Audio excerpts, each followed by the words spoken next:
Hello and welcome to City Beat. I'm your host Greg from the Lewiston City Library.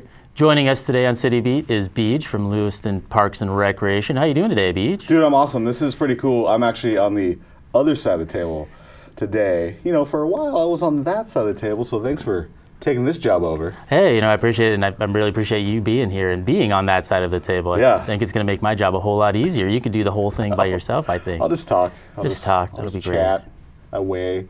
This is like a conversation at my house or your house or the Riverport. You know, or yeah, one of the other. Either or. So how are things looking for the upcoming summer with Parks and Recreation? You know, things are looking really awesome. We started a brand new program, and I'll talk a little bit more about it later, but called Recmobile. Oh, very cool. And it's been very successful. Lots of great, amazing feedback from kids and parents, and the Tribune and KLEW. So we're pretty excited. Great. And so what programs and activities do you have planned now through the end of August? You know, we as a department, we focus on 8 different categories, or programming categories. Adult programming, adult sports, fitness, preschool, special events, team programs, and youth sports. And in addition to that, we are also developing a dog park, so we're actually getting to a 9th program, so it should be animal program too. It sounds like you have your hands kind of full, I do. A lot of eggs, a lot of baskets. Nope, just one basket. One basket, lots of eggs. Well, that's good. That helps kind of narrow down the focus a little bit. Yeah. So and summertime really seems to be focused on special events for Parks and Recreation. What kind of special events do you have planned for the summer of 2014? So like I talked about earlier, Recmobile, which is a brand new program. It is 5 days a week, Tuesday through Saturday, 2 sites a day. All that information is on our Facebook page, Lewiston Parks Recreation. Special event-wise specifically, we have Dive and Drive-In coming up. So our first one's coming up. We're going to show Ice Age Continental Drift. We also have the Wenatchee Youth Circus coming to town, and they're going to do 3 shows at Volmer Bowl. We also have the LC Valley Cardboard Boat Regatta on Sunday. Again, this is a 2nd-year program. We partner with the Asotin Family County Aquatic Center. Holy moly! That's a mouthful there. Yeah, and so it's people build cardboard boats big enough for them to race in or do a last man standing. So that's exciting. So this year we're hosting at Orchard's Pool. Also, we have Movies on the Wall, which is our signature special event, which is 6 free movies at Pioneer Park. This year's theme is myths and legends. So every movie, there's either myth or mythology associated or legend. For example, our first movie is Rise of the Guardians. And so we have, that's actually kind of a combo pack of myths and legends with Santa Claus, Easter Bunny, etc. It's a great movie. If people haven't seen it, they should check it out. It is awesome. And then the second movie we have, it's a cartoon baseball movie called Everyone's Hero. Not a lot of people have heard about it, and so what it is, it's a super cute little story. It's a boy named Yankee Sterling.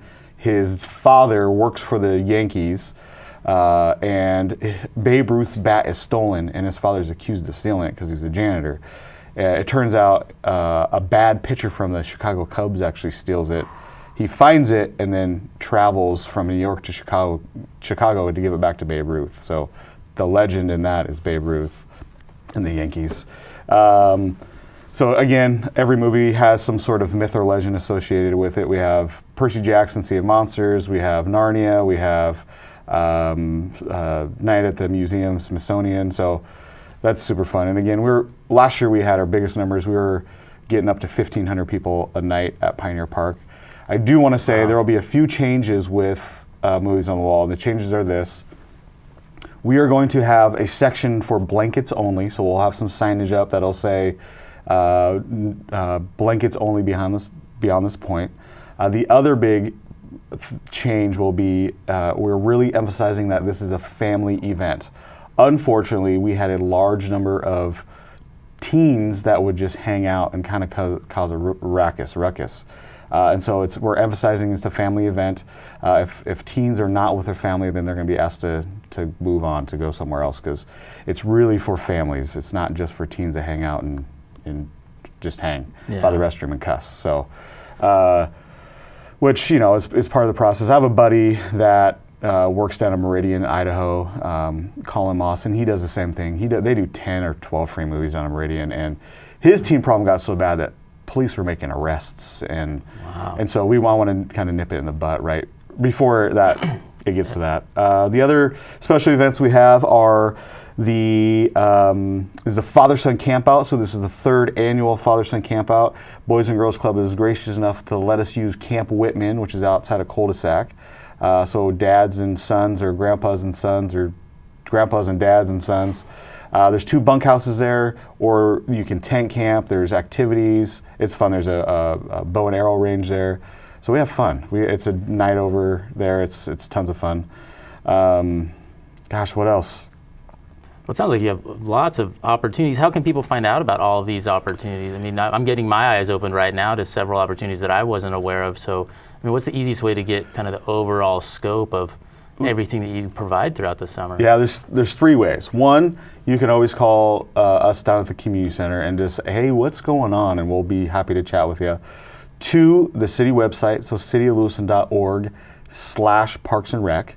And all of our activities and special events are listed. All of our park information, park rules, park everything that's related to our department is listed on there. In addition, we are heavy in Facebook. So Lewiston Parks Recreation on Facebook, no and. So Lewiston Parks Recreation on Facebook. We post all of our activities on Facebook as much as we can and get as much information as we can.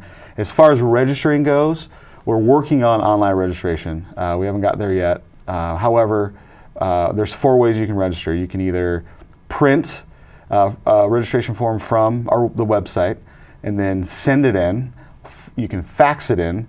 You can bring it in. What's the 4th way? I don't remember. Left. Yeah.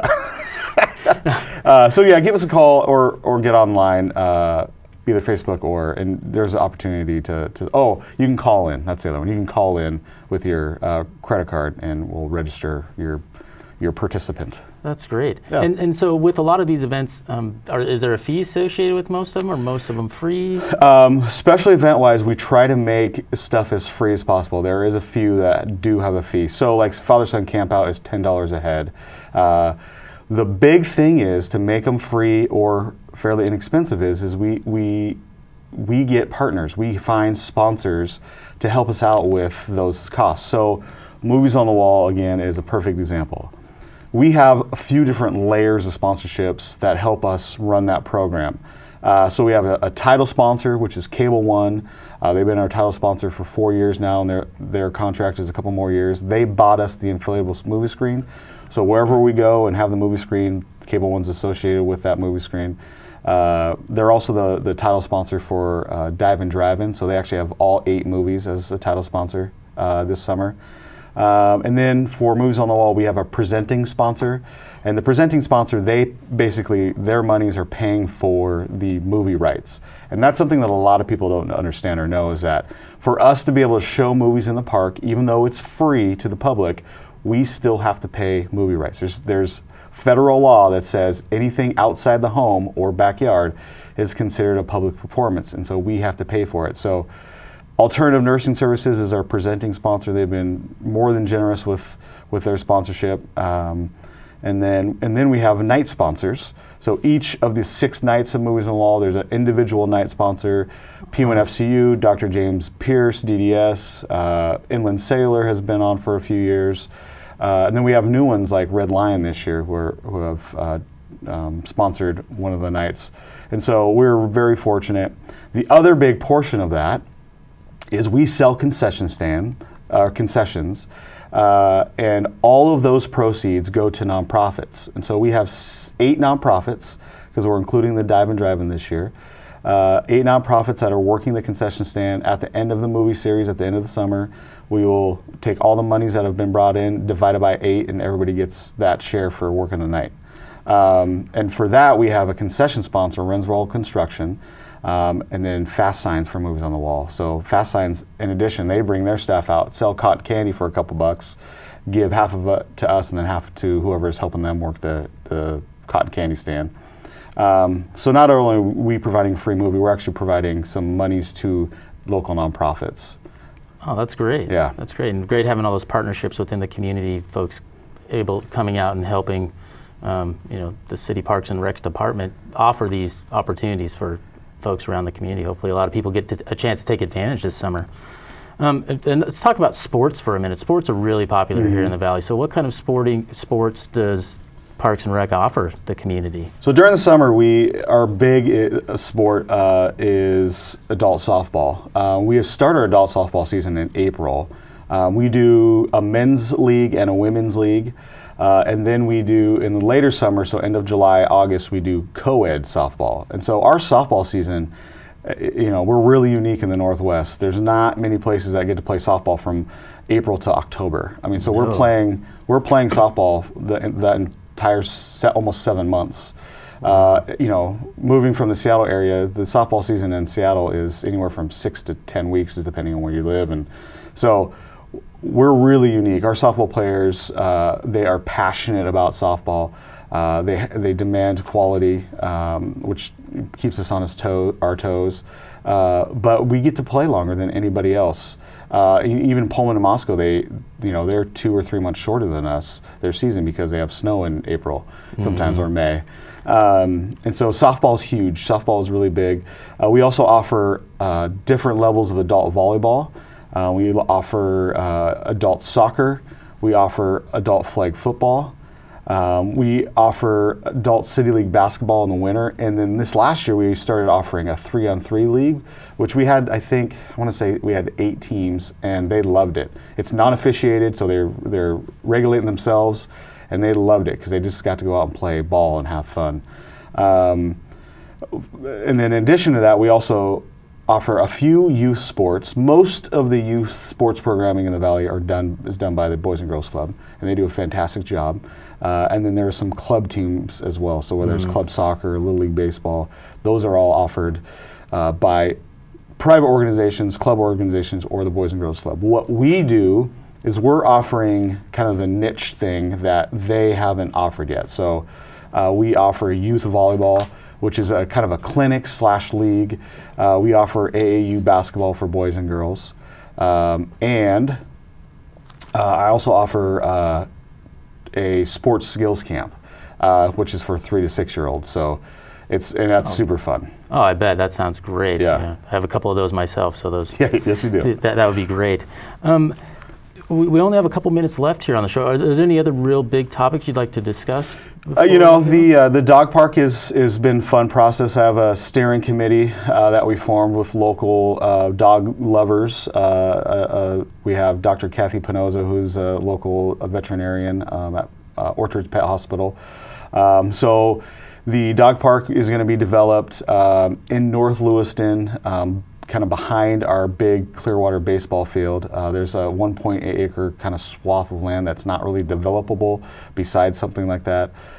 We got a estimate of about $28,000 to do a phase 1, which means it'll be a fence, a bench, some water, a gate or a couple of gates. And so we want to try to get that in by the end of the year here, or the beginning of the fiscal year, October. We'd like to start breaking ground. Great. So hopefully, in the next year, we'll have a phase 1 of a dog park, so people can have an off-leash dog park in our community, and then from there we'll continue to build. So, well, that's great. That sounds like a lot of fun. I also have one of those dogs too, so yeah, perfect. I'm looking forward to that. I'm just saying, it's going to be a great summer for me. Yeah, good. Well, great. Well, Beeg, it's been great having you here today. I really appreciate you coming on the show and being on that side. Yeah, I appreciate it. I get to talk more. I know. It's great. Well, everyone likes to talk, so. And I like to listen, so it works out great for me. Perfect. But thanks again for having us on the show. It. We appreciate you having you here. And on behalf of Beeg and everyone here at City Beat, we hope you have a fantastic day, and we'll see you next time.